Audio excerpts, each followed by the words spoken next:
What we're talking about tonight is probably the biggest issue of America's history. I mean, we're not talking about just the biggest thing that's happened in the century. We're talking about a disease right now that is taking our military. And when I present this information without the documentation, it's very, very hard for people to even imagine that this could happen in America. I mean, it couldn't happen in America. This is just, America wouldn't tolerate this.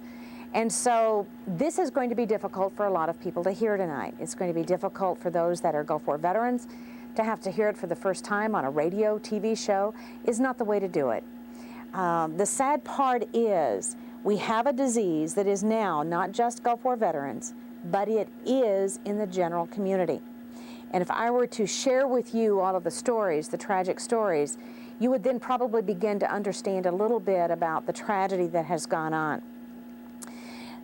To begin with, for anyone that did not see the show prior to this, to anyone who doesn't understand what the Gulf War illness is, if you listen to Dan Rather and Peter Jennings and CNN, you probably don't know what the Gulf War illness is, because they're doing their best, and I do say this, and I am very cynical at this point in time, because I have seen the documents that prove the use of biologicals and chemicals that have harmed our troops. And I have seen the media disallow this information, or not tell you this information, or keep this information from you. Right now, we have evidence, documents that especially we're going to be showing tomorrow night that will show the presence of biologicals and chemical agents. It will show they were used, and it will show the extent to which our troops are sick. Before I go any further, I want to delineate between biologicals and chemicals, because it's very important that everyone understand. The Pentagon right now, the latest information that has come out from the Pentagon and from the CIA, the Department of Defense, is that there is no Gulf War illness. And if there is, 37% of the troops appear to be ill with stress-related disorders. Now, the truth is they have been exposed to biological and chemical agents. They were exposed to depleted uranium. I don't deal with that very much because I'm not an expert in depleted uranium, but it's a very real issue. Back to the chemicals and biologicals. You see, chemicals are the agents that were utilized, such as mustard gas, sarin gas, Tabun gas, possibly, pyridostigmine bromide pills that were given to our troops. Chemicals could also be the effect of the oil well fires. And everyone saw the pictures of those horrendous oil well fires. And yes, it could create problems, respiratory problems in the troops. They could bring that home and they'd be sick. But they would not give an oil well fire problem to their families. So here we have to differentiate between the chemical issues and the communicable issues, because chemicals are not communicable. Now here is the big difference. The Pentagon does not want you to know biological agents were used. They do not want you to know that now 80% of our troops now report having transferred that disease to at least one other person. They do not want you to know that there is a biological agent called Mycoplasma incognitus that is transferring this disease into the general population. And Dr. Nicholson will talk more about that tonight later, as he is the one that identified that biological warfare agent. They do not want you to know that this is transferred sexually, by blood transfusion, and by perspiration.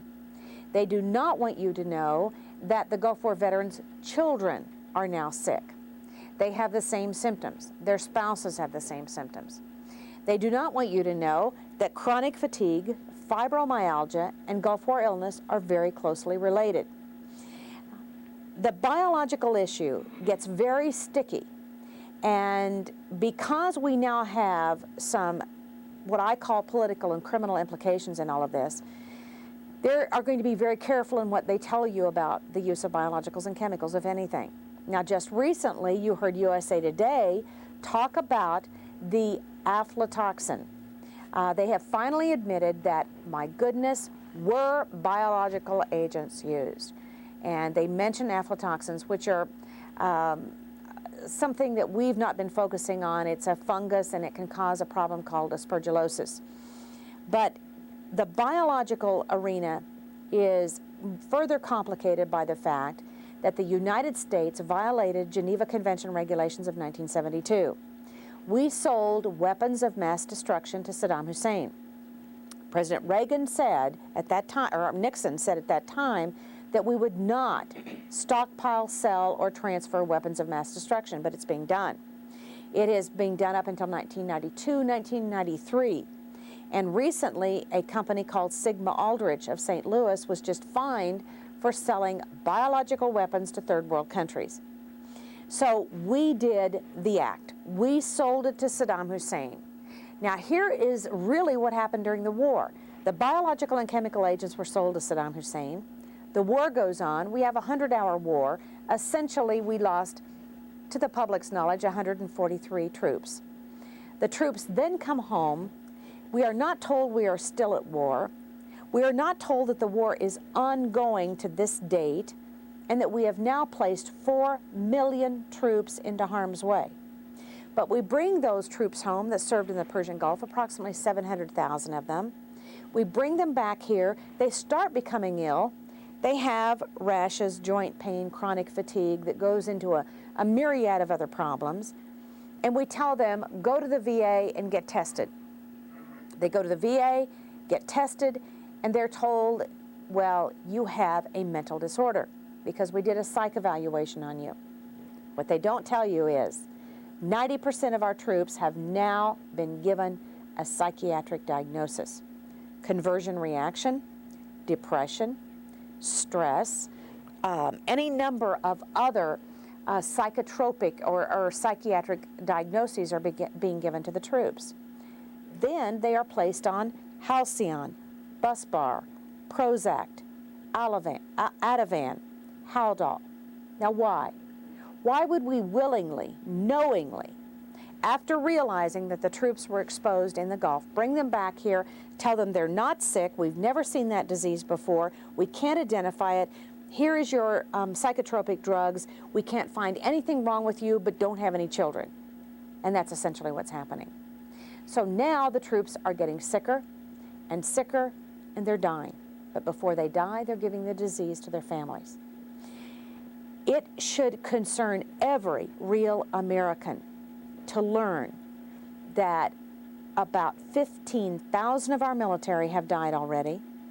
About 200,000 of them are now ill, according to the VFW. 200,000 out of the 700,000 that served in the Persian Gulf War, and you don't know it. And it's only because of programs like this, people like these people who are willing to tell you the truth, because it is politically incorrect. You are accused of being anti-government, of being anti-military, and nothing could be further from the truth. I want to save the lives of our military. I want to expose this tragedy, and I want those people brought to justice who have done this to our military. Now that's kind of the background of this whole entire story. You know, we could talk about Camisea Bunker. We could talk about why that has become an issue, what Schwarzkopf is doing now, about the missing logs. I mean, the lies from the Pentagon go on and on. In fact, you know, like Dave, my husband, has said, you can have 1,000,000 lies. You can only have one truth. And if you listen to CNN and to the major media, you're going to get one more of those lies every day with regard to the Gulf War illness, because they cannot tell you the truth. And I encourage anyone to try and disprove any of the documentation that I'm going to be showing tomorrow night. Try it. Just do it. I wish you could. I wish somebody could disprove this ugly information that I now know to be the truth, because it is killing our Gulf War veterans. Now let me tell you what I'm hearing from VA doctors on the inside. They will call me on the phone and ask me not to use their name nor disclose their location, and I will honor that. But they have told me they know it is a cover-up. Now the cover-up term is being used by a lot of people now, not myself. You see, I don't use the term cover-up any longer because I now am using the term murder. It was a cover-up for 5 years, now it's intentional criminal neglect of our troops, and it is murder. But the VA physicians have told me, many of them, this is a cover-up, I know about it, I'm not allowed to talk about it, I've got 4 kids in college, I don't want to jeopardize my position. And of course they've made examples of Catherine Leisure and Dr. Baumschwag, so what happens? They terminate them, these guys learn their lesson, and now nobody's going to speak out. Do we live in a free country? Do we live in America where you can be free of tyranny? You need to ask yourself these questions as you hear us talk about this evidence, because this is what is happening. Now, Dr. Nicholson was just recently relieved of his position. He had spoken out at the University of Texas. He was on 3 medical schools faculty. He was a Nobel Prize nominee. He is a cell biology researcher. He has written over 400 peer-reviewed journal articles on cancer research. He is a PhD cell biology researcher, the chairman of the department. And he was told, stop working on the Gulf War illness or you're out of here. He refused to stop. He came in 3 times and found his freezer unplugged with the blood specimens from Gulf War veterans, and he finally said, that's it, and he went to California. Now, we don't have any doctors in the system right now that are treating Gulf War veterans. They are all doing the Gulf War cover-up story. They are not talking about the illness. They are not providing doxycycline, which is the antibiotic that treats the disease. But there is one doctor in Walters, Oklahoma, that is still doing what he knows in his heart is right. That's Dr. Larry Goss. He treated Desert Shield, Desert Storm veterans at the VA, and then he realized he was getting those symptoms. He called me and said, I want you to know I will do anything I can to help you. He said, because I believed the company line. I believed the story there was no Gulf War illness. It was all in their head until I got the disease and my wife got the disease. Now here is where we're going to start crossing the line real fast. The doctors and nurses are coming down with the disease and they're angry. And they should be angry. The doctors and nurses were not told that it was communicable. They may not have done the appropriate preparations, and they may not have protected themselves. So that is the story essentially behind the doctors right now. There is no intent to allow them to treat Gulf War veterans, and that's the sad thing. So why don't we get into the causes behind this and what the treatments are? I know we have a lot of veterans watching tonight, and I guess if you were saying earlier that if you catch some of this early on, or if you are a doctor or a nurse, there might be some things you can't, some steps you can take if you're aware of this to prevent getting it, preventative medicine. Let's talk about the disease and the way it progresses. And I'm going to refer back to my own story just a little bit because I want people to know that I've been there, done that, bought the t-shirt. I had the disease. I know what it's like. And I was just going to show you a slide here of my own release from the hospital because I want you to know I know about this disease. This is my discharge form from the hospital. Now, before I go into it, I'll tell you that I served in the Gulf War from January to July of 1991. I did not go into the theater of operations. I went as far east as North Carolina. I was supposed to go to the ceasefire or go to Saudi Arabia the week of the ceasefire, but because of that, I just flew active duty Air Force missions. I became ill in July of 1991. It progressively got worse until December when I was in the hospital, partially paralyzed, and I had tremendous neurological problems. Now, I was a heart transplant nurse prior to this time, heart, lung, kidney transplant nurse, and I had seen most every kind of disease. From January to July, I was inoculated with many different items. Many of them, I don't even know what they were. And I took care of some of the troops coming back from the Persian Gulf, and I came in contact with the troops themselves, with their equipment, which is where we have to look at what are the corollaries. What do we all have in common? Those that went to the Gulf War and those that didn't. Now, from January to July, I developed central nervous system problems. And you will see on the screen that I had multifocal central nervous system disease. That was my discharge diagnosis. Now, what does that tell you? Nothing. It tells you from many different facets, you have a central nervous system disease. In the next block, you will see it says etiology pending. Etiology pending lab studies. What does that mean? It means we don't know what caused it, and we're waiting to get back the lab results. Well, guess what? The lab results came back. They still didn't know what was causing it. Now, this is not about my story or my illness, but I simply want to show you what the troops have gone through and what they've had to experience. I went to the hospital, and they said, this sounds like it's all in your head. We've never seen symptoms like this. There are some very bizarre symptoms attached to these diseases that we haven't seen before. So I believed maybe it could have been in my head. I couldn't imagine that I was imagining it, but I thought maybe I'm working too hard, I've got too much stress, you know, the usual things that you always consider. I need to eat better, exercise, whatever. One of the primary things that was happening to me that is very important, and Gulf War veterans, most of them can recognize, is the incredible muscle pain. Muscle pain that will throw you to the floor. And those Gulf War veterans that have been there know what I'm talking about. It's not a symptom we've seen before. And it is so incredibly painful that there is nothing that will treat it and nothing that will keep the pain down. So when I started having this, and I would literally fall to the floor and could not walk, could not control my legs, I finally went to the hospital and said, I'm in trouble. Before that, though, I actually was so desperate one night. These pains kept coming and getting stronger and stronger, and I told myself, I said, if it happens again, I can't stand it. I literally had a gun at my bedside, and I said, if it happens again, I don't believe in suicide, but I can't take it. It was that bad. And for all the Gulf War veterans out there that have this kind of pain, my heart goes out to you. I wish you could seek treatment. I wish you could be treated so you don't have to experience it again. People will still tell you, oh, it doesn't exist, that's imaginary, get a life, you know, what is your problem? And it's real. It is so real. The next day I went to the hospital and they started doing MRIs. The MRIs showed 6 spots of demyelination on my brain and spinal cord. From that, they knew I had a disease like MS. When I say like MS, it's because many Gulf War veterans now are being diagnosed with a disease like MS, but not really like MS. And that was my provisional diagnosis. So after that, I was out of the hospital, I was doing better, I was treated with some steroids and some antibiotics, and I started to get better. It took about a year. But from that point on, I began this investigation to find out what in the world is this disease.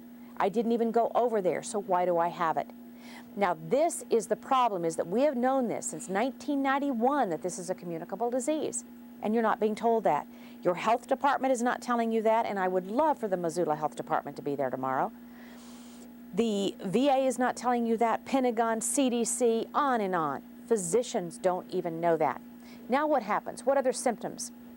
Chronic fatigue, unbearable chronic fatigue, to where brushing your teeth is an incredible feat to accomplish. Then we get into the loss of the use of arms and legs, loss of feeling of the arms and legs. The chronic fatigue then goes into headaches, the kinds of headaches that don't go away, a rash, nausea, diarrhea, gastrointestinal problems that some troops have had that have just been uncorrectable since the Gulf War. Then we get into memory loss, concentration loss, that affects your ability to function. Many Gulf War veterans report not being able to find their way home when they've gone to the store, not being able to remember how to drive a standard automobile that they've driven all their lives. That kind of memory that is just going and for no reason. From that, it can go into a thyroid disease, which is Graves' disease.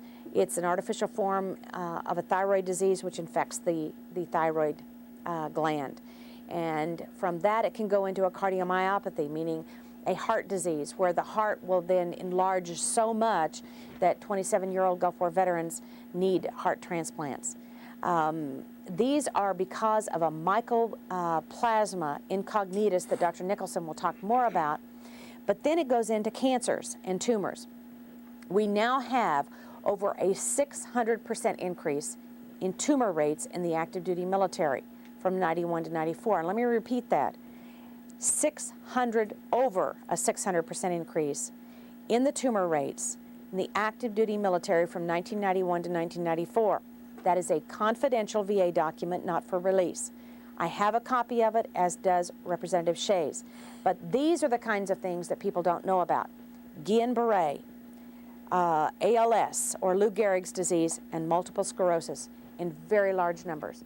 The devastating neurological diseases, like you saw on C-SPAN recently with Major Ebert. Did you see him? Yes, I did. Wasn't that heartbreaking? Yeah, and his wife had to translate for him. He couldn't even understand what he was saying. And see, he is so similar to so many of the people with Guillain-Barré, is they use the use of their arms and legs. As you notice, he couldn't move his arms and legs while he sat there. His dad had to feed him water.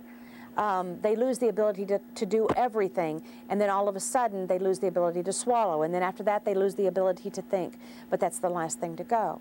And his tragic story, and I want to mention this because Major Ebert sat there in a Marine uniform, and the first thing that came out of his mouth was, they have known from day one that chemicals were used. The Pentagon has known from day one that chemicals were used. The last thing out of his mouth in his testimony was, I fear the enemy is within our government. Think about that. For a major in front of a congressional hearing to say, I fear the enemy is within our government. Joyce? Okay, first of all, what I'm going to start off with here is I want you to see a DOD document that shows that they have some concern about what's going on the internet. Now, this I think is fascinating because we're talking now about a document that was released to protect the government. Let me go through this. The DepSec, which is the Department of Secretary of Defense, have expressed concern about potential sensitive reports or documents on the Gulf Link. Now let's go down to what they're talking about.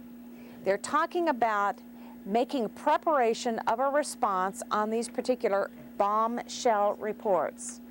Bombshell reports by their own term. Now they say they want Dr. Joseph to respond prior to the time of the document being released. We're going to talk more about Dr. Stephen Joseph of the Pentagon. Dr. Stephen Joseph is the Assistant Secretary of Defense, and he is the #1 person who has kept the cover-up literally going in the Pentagon. Now let's go on down to what documents they do not want shown. Documents that could generate unusual public or media attention. You know, you might define that as being documents that tell the truth. Let's see, I think I've got a pointer here. Yeah. Okay, great. Documents that would tell the truth. Now, look at this next statement here. B, all documents which seem to confirm the use of detection of nuclear, chemical, or biological agents. Think about that. They do not want on the internet anything that is going to confirm nuclear, biological, or chemical agents. Why? Because they say they don't exist in the first place. It didn't happen in the first place. This ought to make anyone furious. Now look at D. They don't want documents containing releasable information that could embarrass the government or the Department of Defense. They don't want anything there that could embarrass the government. We're talking about deaths of 15,000 of our military, illness of 200,000 of our military, and they're concerned about embarrassment. This is an incredible scenario that has been played out over the last 5 years, and who is the victim? The military. The military, and I want to repeat this, the military that was willing to suffer and die for this country, die without question. Now they're being forced to die in their own country, and no one even knows about it. And yet, what's the Department of Defense afraid of? The Secretary of Defense? Embarrassing the government. Have we reached a new low in this country? And does not every person in this country need to know that that document exists? I understand you were saying that these aren't even all biological and chemical weapons are outlawed since the Geneva Convention, the Nuremberg Principles of the Nazi trials, and you were mentioning 1972. But these aren't even normal biological weapons. You were talking about how biologicals were injected with a certain percentage of viral. And whereas we usually get viruses from other people, now we can have biological weapons that communicate different viruses. Oh, absolutely. You can make a new virus every night if you want to. And they transferred between 18 and 20 of those to Saddam Hussein, and what they did with that was place them in a Scud missile. And I think we need to talk about, where do these things come from? The Scud missile had between 18 and 20 biological agents loaded into it. It comes over Iraq or Saudi Arabia and is hit by the Patriot missile. The Patriot missile explodes the Scud, which then rains down biologicals on our troops, rains down that chemical soup on our troops. They reported the mist. They reported the feeling of the contaminant. Certain Scud missiles were found, and they didn't even have any explosive in them. They had liquid leaking out of them. And the other reports that we are getting is that in the area where they had the liquid leaking out of them, there were 15, 20 different animals, up to 100 different animals dead in that area, no discernible cause of death. But let's go to this document from the Secretary of Defense. This is another one written this one is written by Shelley Kashvili, Chairman of the Joint Chiefs of Staff, Shelley Kashvili, and William Perry. This, you can see, Shelley Kashvili is Chairman of the Joint Chiefs of Staff. William Perry is the Secretary of Defense. Now, let me show you why this is important. This statement here, there have been reports in the press of the possibility that some of you were exposed to chemical or biological weapons agents. Now, this is critical, because this is dated 1994, May 23rd of 1994. Why is this critical? Because it says there is no information, classified or unclassified, that indicates the chemical or biological weapons were used in the Persian Gulf. Now, they have made an out-and-out statement. They have put their reputation on the line by saying this, and you will see that William Perry and Shelley Kashvili can no longer be trusted. And let me show you why. The next one that I'm going to show you is a Meritorious Service Medal that was awarded to Captain Michael F. Johnson. Why is this important? Because in 1993, he was awarded, he served from the 8th day of February, in 1993. He was given this award, and it states, the award is for the positive identification of a chemical agent. Positive identification of a chemical agent. That's 1993, and the other document is 1994. Now, the story gets better, because they have made the statement. Now, remember, there is no evidence, classified or unclassified, to show the use of chemical or biological agents. Now, I have with me the Regal report. This Regal report is something that every veteran ought to get, or every red-blooded American who cares about this country. You're going to see so much evidence in here, you will literally be ill. Because this is the evidence that Senator Regal put together in 1994 from a Senate Banking Committee of 1993 to prove the use of biologicals and chemicals in the Persian Gulf War. And it is entitled, The U.S. Chemical and Biological Warfare-Related Dual-Use Exports to Iraq and Their Possible Impact on the Health Consequences of the Persian Gulf War. If you want to get this, it's 103-900, 103-983, and 103-984. I think we downloaded it off the internet somehow. Yes, it's on the internet. That's very good. I guess we can put that information up later. Yes. Those of you who are incredibly talented like that, you can get it off the internet. Now, let me show you the importance of this document here.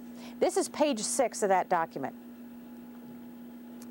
You will see here, the findings of this report, prepared at the request of Chairman Regal, detail many other events reported by U.S. servicemen and women that in some cases confirm the detection of chemical agents by U.S. forces. Confirm chemical agents. Why are we doing more and more hearings, more and more questionnaires to write to Gulf War veterans to ask them if they're still alive or sick? Why are we doing this? Why are we having oversight hearings? Why are we not just bundling up all these guys, removing them from Washington and saying we're going to start all over? You all lied to us. Chemicals were used. If chemicals were used, people are sick, they need treatment. Now let's go on down, because this shows one of the other things, the communicableness of this disease.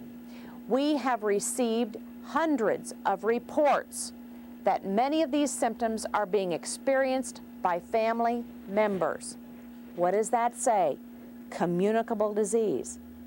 Has your health department told you about this? Have they stopped taking blood from Gulf War veterans in this area? No. Are they passing the disease into the general population? Absolutely.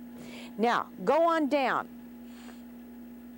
Remember, we said there's no evidence, classified or unclassified, to show the use of biological or chemical weapons. Now we go to a hearing that was held November 10th, 1993. It was an unclassified briefing for members of the U.S. Senate in response to direct questioning of then Undersecretary of Defense John Deutsch. And the Department of Defense, he said the Department of Defense was withholding classified information on the exposure of U.S. forces to biological materials. He was withholding evidence regarding the classified information on the exposure of U.S. forces to biological weapons. How much more evidence do we need? They are lying. They are showing it over and over again. Now, either they didn't suspect that the Gulf War veterans would care enough to go and find out what was going on, or they thought we were stupid enough to listen to CNN, Dan Rather, and Peter Jennings, because they have just continued to lie and lie and lie. And now we're uncovering these documents. We're getting firsthand documents from the after-action reports that happened, and we'll talk more about Camisea later, because that's really in the news. But here, right here, you have the evidence that they're withholding the documentation. But Shelley Kashvili, 1 year later, can come forward and say, oh no, we're not doing anything wrong. Now, when is it going to stop? And what is America going to do? What are you going to do now that you know this information? I am only one person. My husband and I are just two people doing this and trying to enlighten America to think for themselves. Get on the internet. There's lots of stuff on there. And that if people aren't going to take a stand locally, then what hope is there? So there has to be people here in town to show up, and we need to see people that are willing to take the bull by the horns and at least if the rest of the country is going to continue to get sick, create a free area here in Missoula through prevention and other treatments. And Joyce, I know you have documentation concerning these things also, and also the fact that we might have used chemical weapons as United States forces on the Iraqis, which caused them to retaliate. Maybe you could get into some of those things. Yeah, there's no question. We did use chemical weapons. Now, that's another thing they're going to want. That's going to be the next story they're going to tell you is, once it comes out that Saddam used it, was, oh, well, he used it, but we sure didn't. Well, I'm sorry, but we did. And there are enough people that have now given us the information to know that biologicals and chemicals were used. Chemicals were used by both sides. Now, before I continue, I wanted to show the logs of CENTCOM, of Central Command. I want you to see one of the actual NBC logs and understand that we have put together so much evidence, and this is just a fraction of what you're going to be seeing tomorrow night.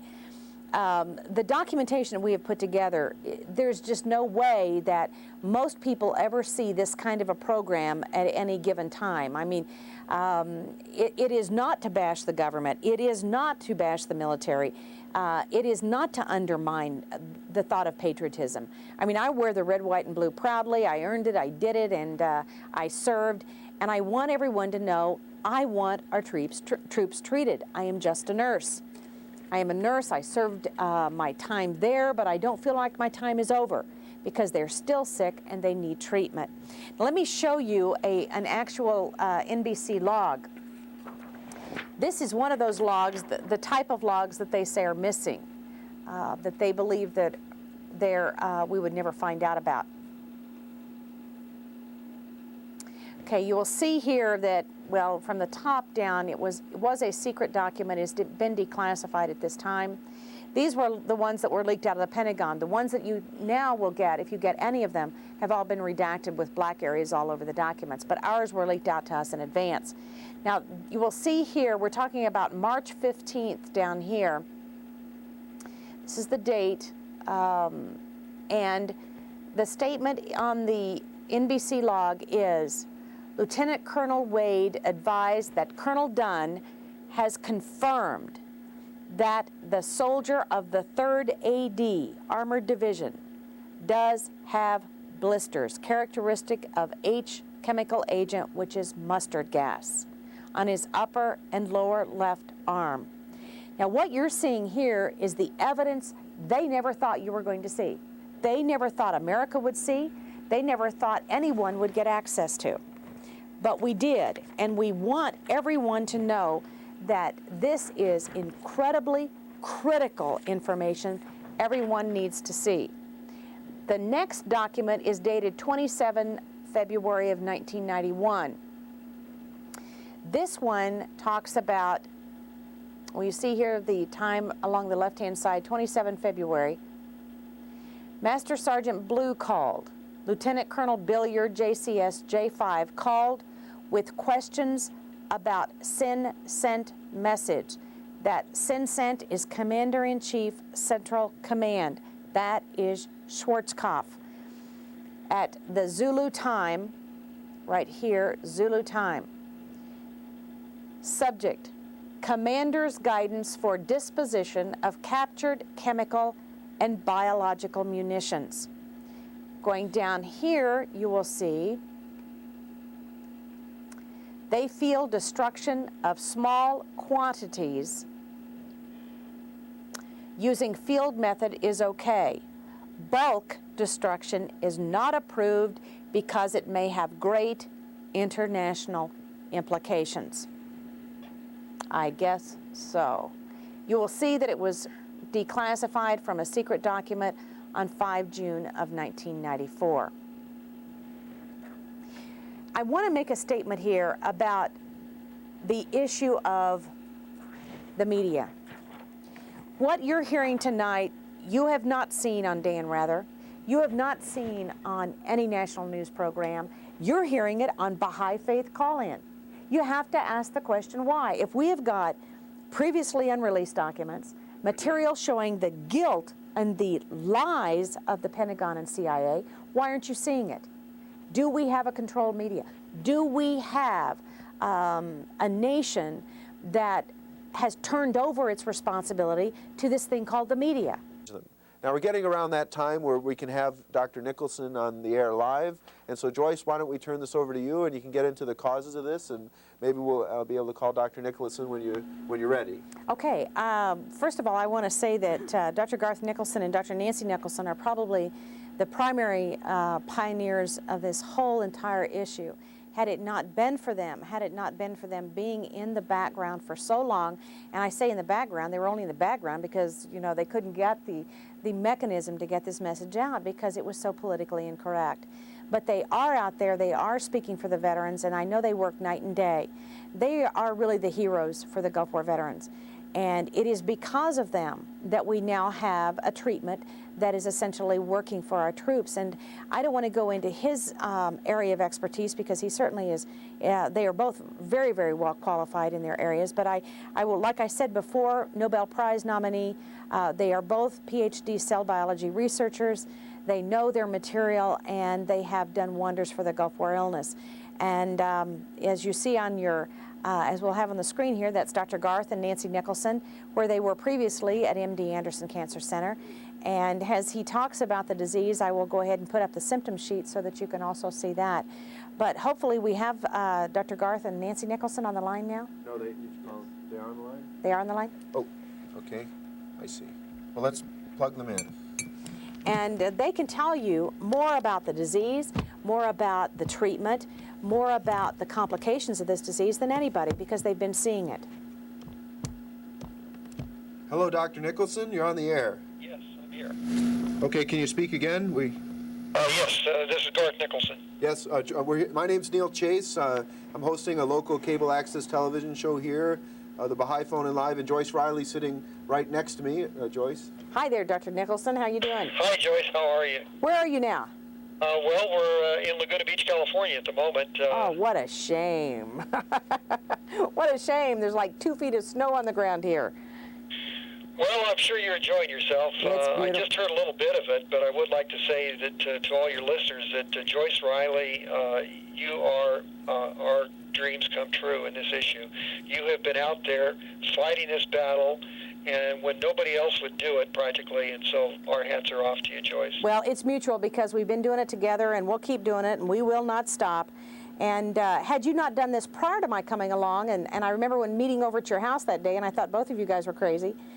This couldn't happen in America. You know, I just have so much admiration for you for starting and doing this, and now we can tell the truth about this illness. So Let's hear Well, I it. have one thing to report to you. Now, I was on the telephone today and yesterday as well, and Nancy was separately, with Congressman Norman Dix, and he is the ranking member of the House Appropriations Committee for Defense, and he's also on the House Intelligence Committee. These are two of the most important committees in the House of Representatives for appropriating funds for defense and intelligence purposes. And he is fighting mad about this issue now because he knows that the Pentagon has been stonewalling for some time, and he is so mad at Stephen Josephs you couldn't believe it. Oh, I'm so glad to hear that. You know, the American Gulf War Veterans Association has been asking for his job for the last 6 months. I would like to see him released from the Pentagon. And I don't know, I've looked into his medical license where it is. I believe that we ought to file a complaint against his medical license because, just like Representative Shea said, had Dr. Stephen Joseph told the truth to America, perhaps many of the Gulf War veterans would still be alive today. I think that's probably correct. It's going to be hard to prove, but I'll tell you one thing, that he has lied to Congress. That we know for sure, and at least he should go to jail for that. Absolutely, absolutely.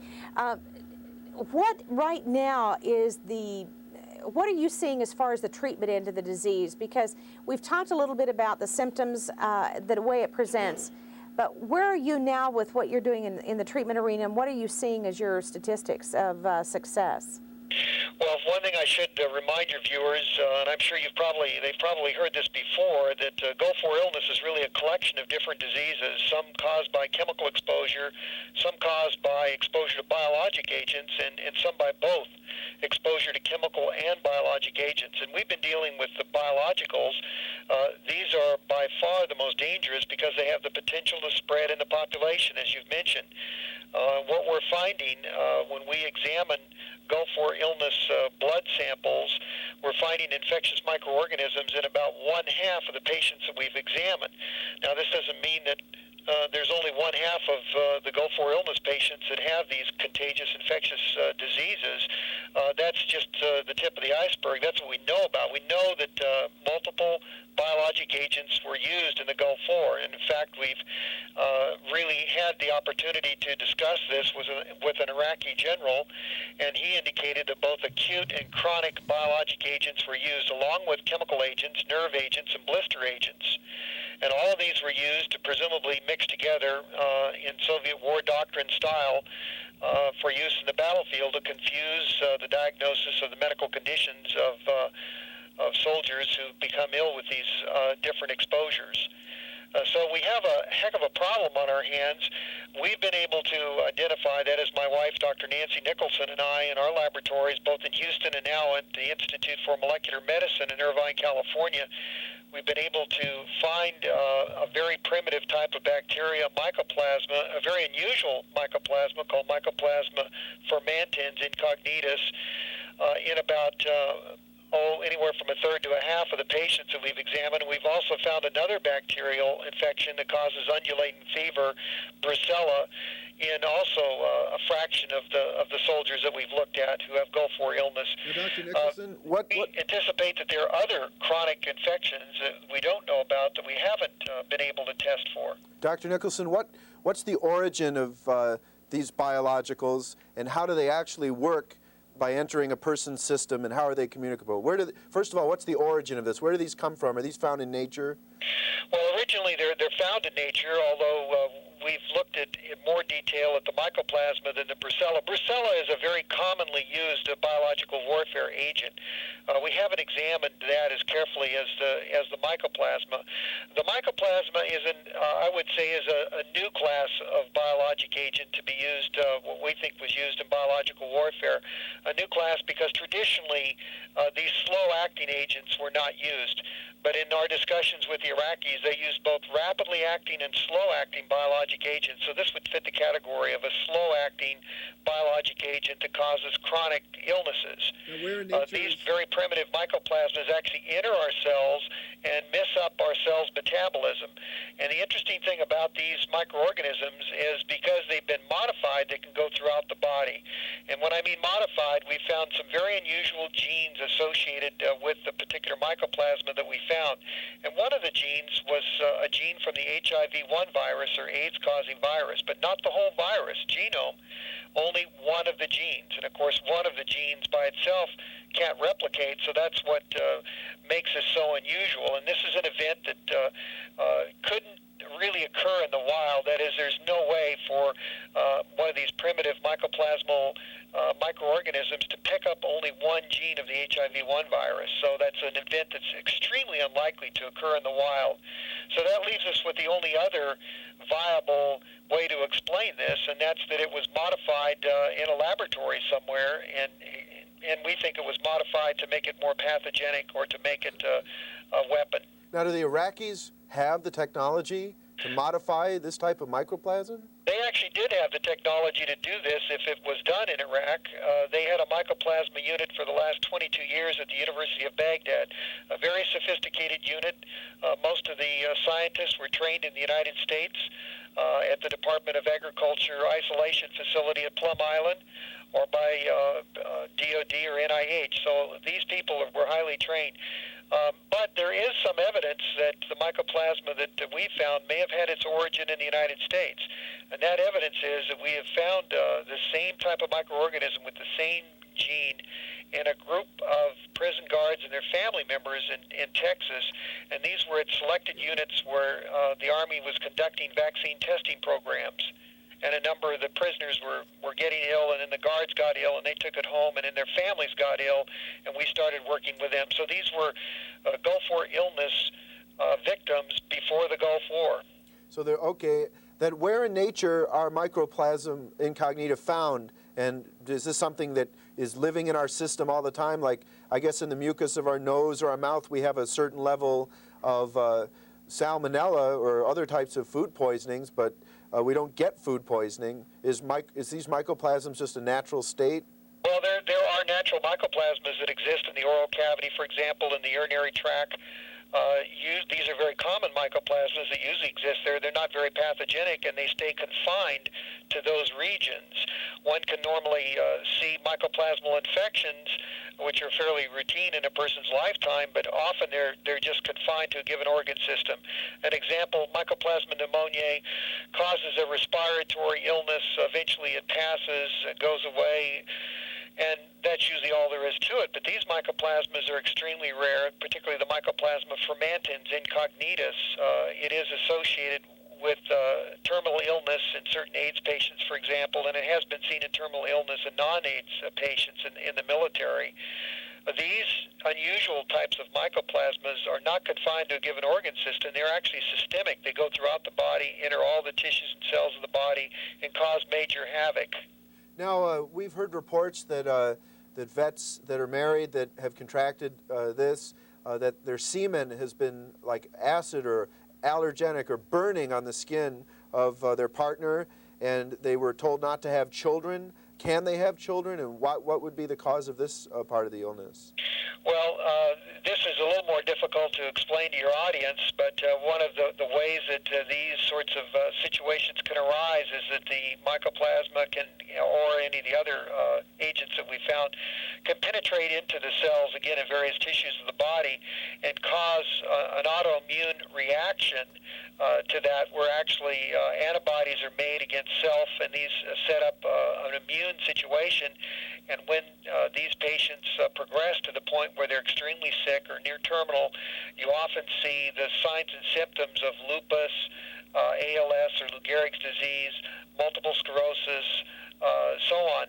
And at this point, it's very difficult to treat, and that's when the microorganisms actually penetrate into the nerve cells, peripheral and central nervous system, and they proliferate inside the cells, and when they're released, they take a little bit of the membrane with it, and they trigger an immune response, and it actually ends up then an autoimmune response, both against the mycoplasma and against the normal antigens that come out from the nerve cells. And so it's almost like you're responding against self. Now, the burning semen, it may be explainable by that or other reasons for it, causing imbalances, for example, in the acidity of the semen and so on. So there are a number of different possible ways in which those sorts of things can be explained.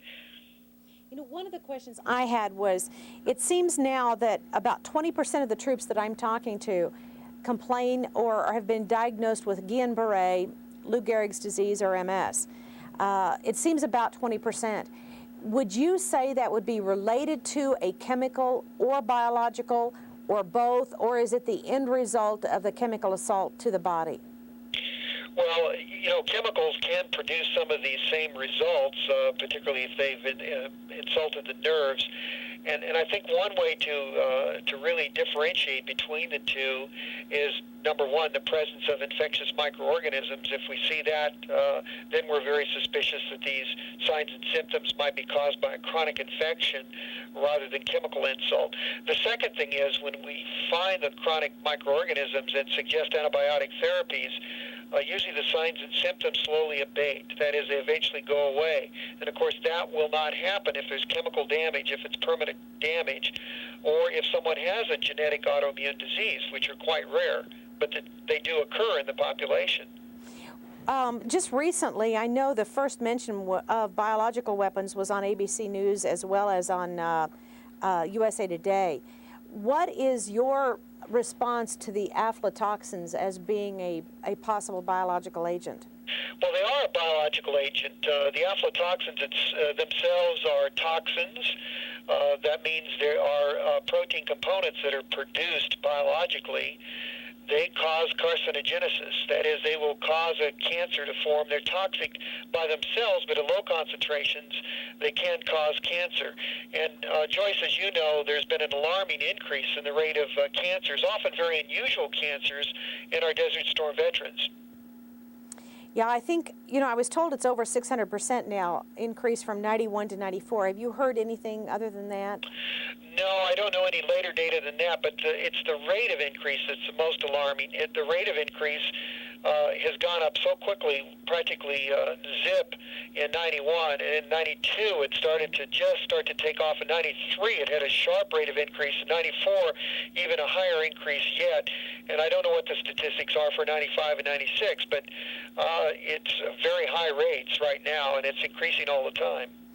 You know, one of the things I wanted to ask you, I've been wanting to talk with you about, is has Representative Shea's office contacted you about testifying before the Oversight Committee? No, they haven't. We have been trying to work mainly through the House of Representatives National Security Committee and Appropriations Committee for the Armed Forces in the House, and in the Senate, the Armed Services Committee. You know, these are the committees that do the appropriations, and they're the ones that really have the most pressure to put on the DOD. I think Representative Shays is doing a marvelous job in bringing this to the attention of the public, but quite frankly, DOD doesn't really care very much about his committee, and they're not going to be very responsive to his committee except for public relations purposes. That's interesting. Now, Dr. Nicholson, where can a veteran or somebody else that feels they might have been exposed to this Gulf War syndrome go for treatment? How do they get diagnosed if they have the biological end of it, of the mycoplasma incognitus, and what's the likelihood of that mycoplasm becoming resistant to the antibiotics such as dioxycycline? Well, let's take these one at a time. The first is how can one get adequate treatment? And this has been a major problem because the VA and the DOD have been ignoring this. Consequently, they've been ignoring the treatment of Gulf War illness. So that's been a problem. Now, getting it properly diagnosed if you have these infections is less difficult. They can write to us at the Institute for Molecular Medicine, P.O. Box 52470, Irvine, California, 92619.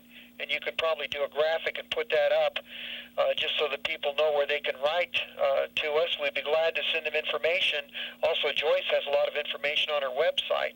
We're going to be setting up a website and putting a bunch of information on it for people so that they can access that information for themselves and get information on where they can go to get diagnosis and treatment. There are now at least one commercial firm that we've worked with, Immunosciences in California, that is capable of also doing these sorts of tests for the civilian population. So if you have relatives that you're concerned about, they can be tested there.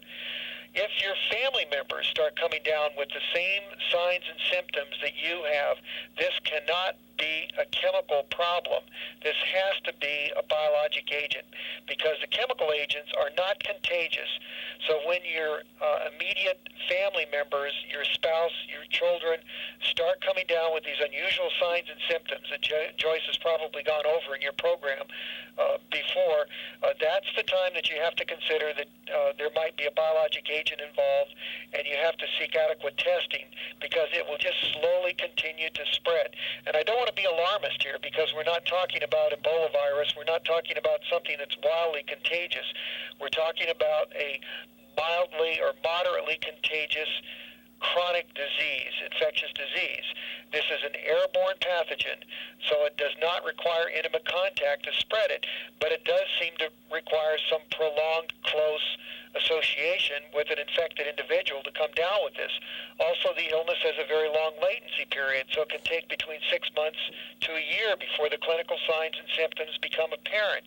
And during that gestation time, more or less, these chronic microorganisms slowly get in your body and start to slowly take over. So by the time you see the signs and symptoms, it can be difficult to treat. But there are treatments available. There are at least 4 antibiotics that we now suggest for treatment. And if you write to me or call the Institute for Molecular Medicine, we'll be glad to send you these instructions so that you can give them to your local physician or try and get one of the military hospitals or VA to follow these instructions. And this will tell the physician and you drug by drug, antibiotic by antibiotic, exactly what they are, how they can be used, at what dosage, and so on.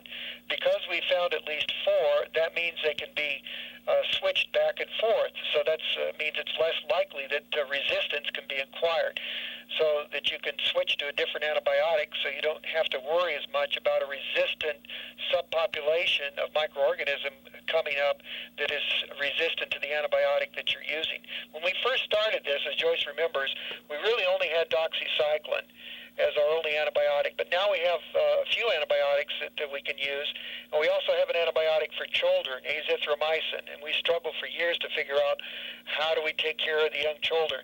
Azithromycin is pediatric safe. It is used by pediatricians, so they feel quite comfortable dispensing azithromycin for the very young children. So that's been kind of a breakthrough within the last year, and it's been very useful for us.